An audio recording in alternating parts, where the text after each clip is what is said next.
ကဲကျွန်တော်အခုဒီနေ့ကတော့ကို MO ကောင်စီရောက်နေတော့ဗောနော်သူ့ရဲ့ကျွန်တော်တို့ Subaru လေးရယ်ပြီးတော့ကျွန်တော် GC8 လေးရယ်ကျွန်တော်လိုက်ပြီးကြည့်ကြပါဗောနော်ဟုတ်ကဲ့ဟုတ်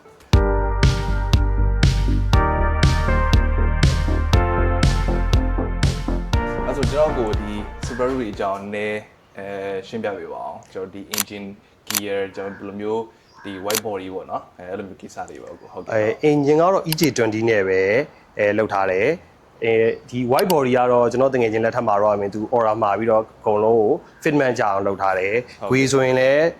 race T အစ်စ်တွေပဲ net တွေအစား race net တွေနဲ့ပဲသုံးထားတယ်။ဟုတ်ကဲ့ဟုတ်။နောက်ပြီးဒီကောင်က interior လေးမှာဆိုလဲဒီကောင်555 edition ဖြစ်တယ်။ wall wide မှာစီး1000မှာ163စီးမြောက်ကားဖြစ်ပါတယ်။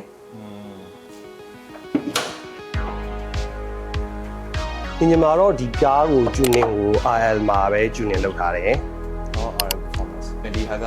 ဟို turbo လို့ကျန်တဲ့ဟာတွေကတော့ဘုံတော့ကျန်တာတွေကတော့ stop ပဲရှိသေးတယ်ဟုတ်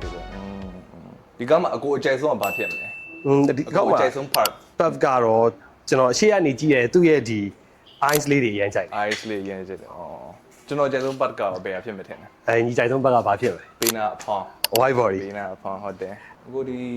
အိတ်ဆိုးလို့ဘာလို့ကြောဟိုပြင်မလောက်ထားလားဘာမှတော့ trade တူထပ်ပြီးတော့မလောက်ထားဘူးအကုန်လုံးဒီ exhaust ကဘာလဲဆိုတော့ဒီ HKS ပဲဖြစ်မယ်ထင်တယ်